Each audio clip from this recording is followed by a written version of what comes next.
Yes. Dealing with the vast community Yes. of Muslims around the world, especially in the United States.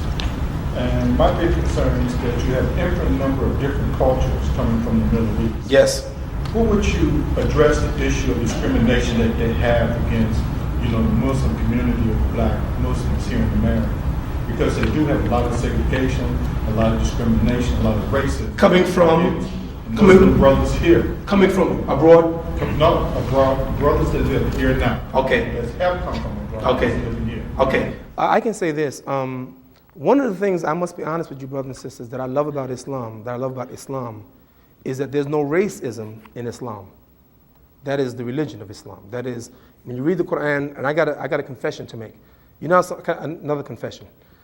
You know how some people confess they used to be alcoholics? I'm a recovering alcoholic. Well, I'm not a recovering alcoholic, but I am a recovering racist. I used to be a racist. And I used to be in a group called the Nation of Islam. Some of you here was part of that group, right? We used to teach. Now, you really got to keep this here. I'm serious. See, I even covered the sound is still on. In the Nation of Islam, they used to teach that all white people were devils. And I used to be part of that movement, same movement that Malcolm X was part of. And like Malcolm, he woke up, he made Hajj, he made pilgrimage. I just read one verse from the Quran, and it made me love the position of Islam with other races.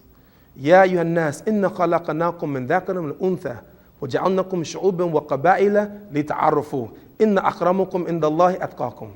O mankind, we made you out of a male and female, and we, Allah, made you into nations and tribes that you may know one another. Verily, the most honored of you in the sight of God are those who are most righteous. This was enough for me to realize that there are good in every race, black and white. And trust me, it makes no difference to me. I'm a Muslim. If my leader is a black man from Nigeria with skin as dark as charcoal, or a Muslim in Turkey or Bosnia whose skin is white as snow, and he's my leader, it doesn't make me a difference what his nationality is, what his color is, as long as he's a believer and I give my obedience to him. I don't have that color consciousness anymore. God is my witness. I love people. I love different cultures.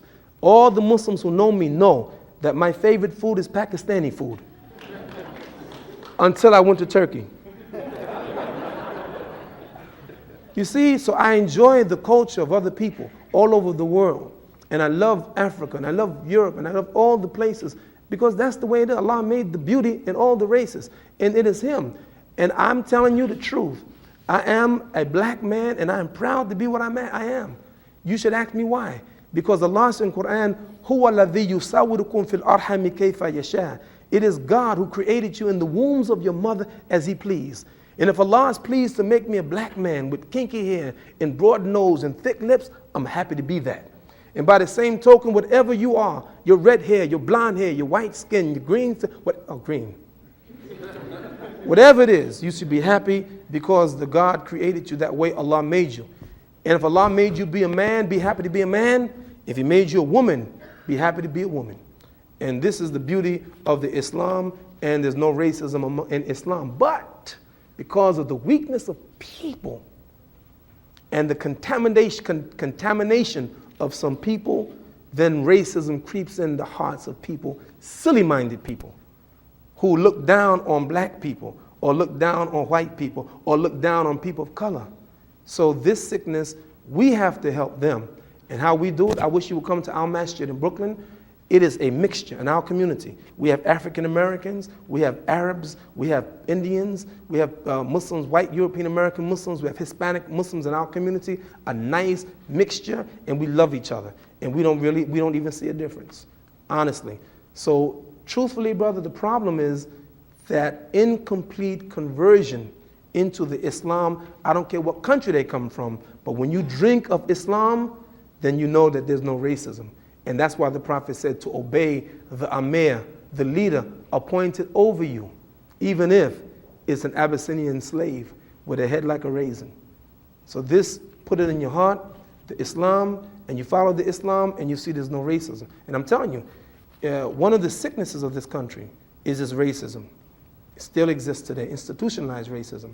And as long as a Muslim from any place in the world comes here and pick up that disease, and they'll start acting like the people, the same sick people in this society, not all of them, but the sick ones, they start imitating them rather than imitating the Prophet of Allah, peace and blessing be upon him.